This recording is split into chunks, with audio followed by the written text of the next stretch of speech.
नमस्कार, capital TV Uttar Pradesh देख रहे हैं आप और मैं हूं आपके साथ नवेंदु।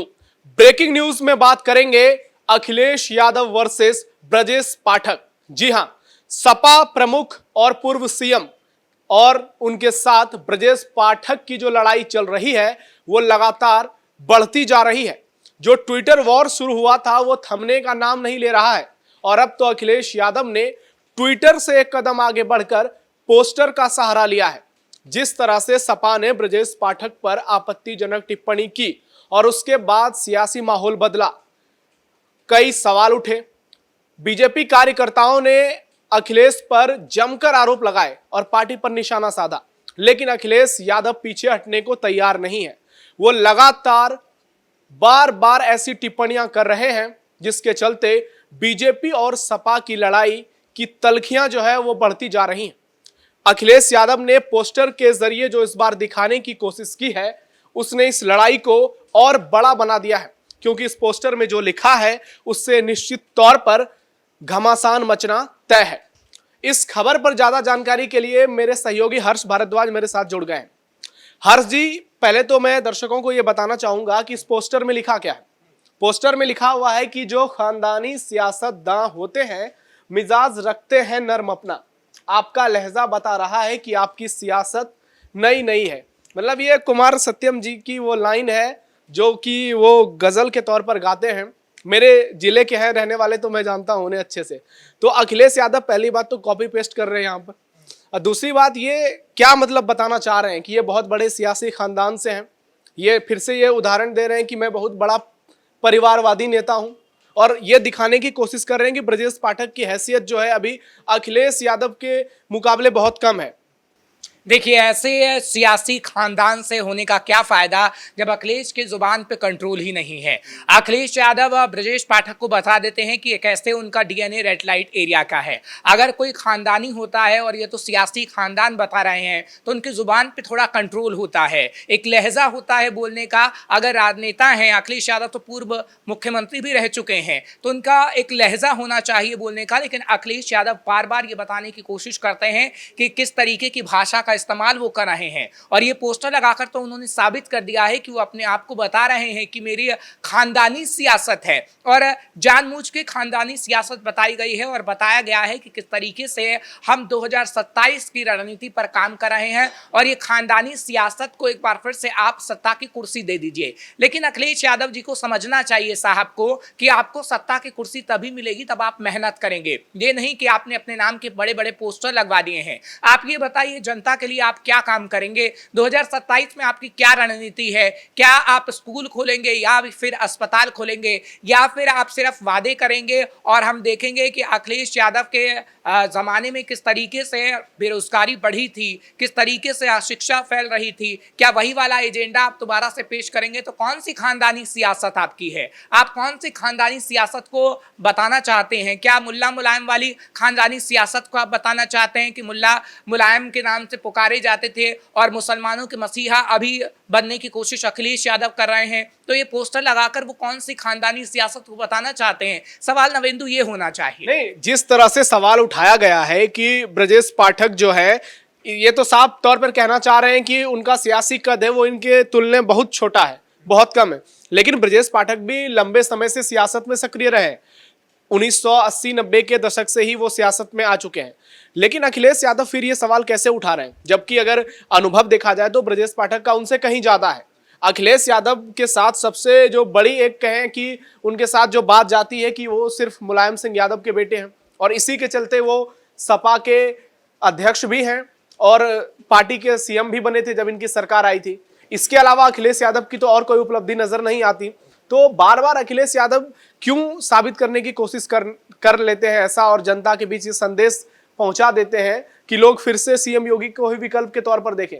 क्योंकि इस पोस्टर के मायने जरूर लोगों ने निकाले होंगे बहुत आसानी में, लेकिन ये एक तरह से आप देखें तो ये बताता है कि अखिलेश यादव गंभीरता उनमें जो है वो बिल्कुल भी नहीं है। उनके जिस तरह से बयान सामने आते हैं, खास करके हिंदुत्व पर वो जो निशाना साधते हैं, हाल ही में कई ऐसे बयान दिए जिसे लेकर वो सवालों के घेरे में आ गए।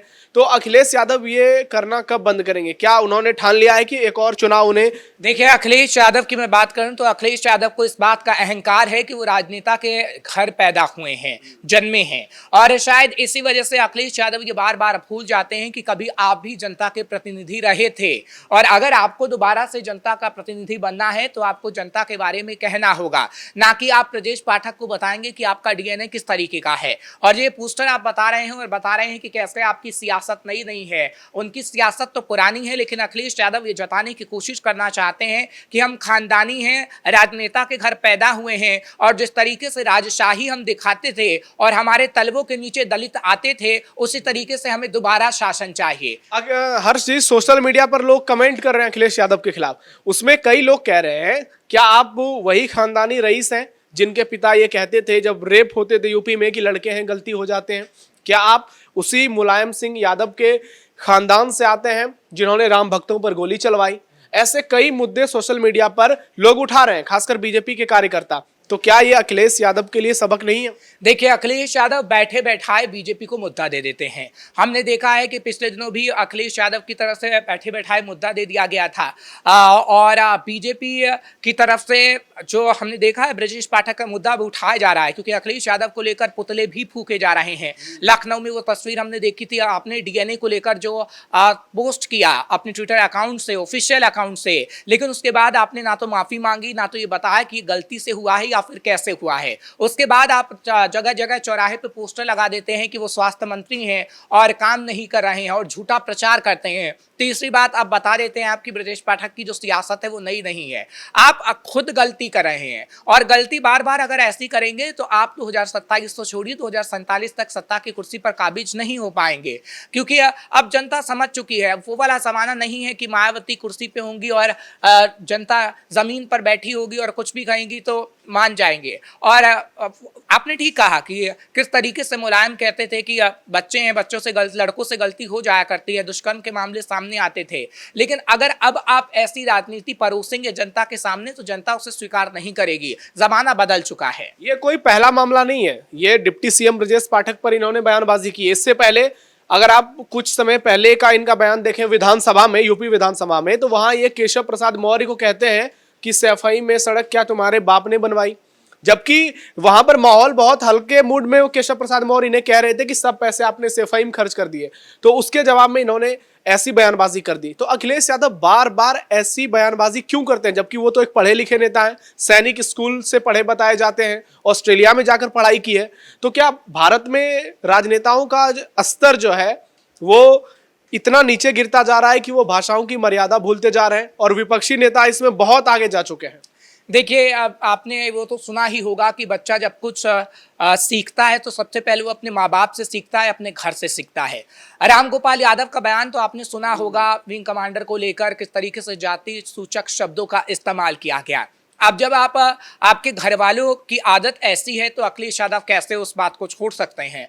हालांकि रामगोपाल यादव पे तो ऐसे एसटी एक्ट के तहत मुकदमा दर्ज किया जाना चाहिए था, और कहीं ना कहीं पार्टी भी उन पे कार्रवाई करती तो कहीं ना कहीं अखिलेश लोगों ने मांग की थी, होना भी चाहिए था, क्योंकि रूल रेगुलेशन यही कहता है। लेकिन अखिलेश यादव ऐसा नहीं कर सकते, क्योंकि अखिलेश यादव की भाषा भी रामगोपाल यादव जैसी ही रही है। अखिलेश यादव की भाषा भी मुल्ला मुलायम जैसी ही रही है, यानी परिवार की तरह ही अखिलेश यादव की भाषा रही है। तो आखिर अखिलेश यादव किस तरीके से सरल भाषा का इस्तेमाल कर सकते हैं, सवाल तो यही है। लेकिन मेरा एक और आखिरी सवाल है हर्ष जी, बार बार जिस तरह से अखिलेश की ओर से ब्रजेश पाठक पर टिप्पणी की जा रही है, तो संदेश तो ब्राह्मण समाज में जा रहा है। 12 से 13% जो वोटर है यूपी में, क्या इसे 2027 चुनाव के नजरिए से नहीं देखेंगे?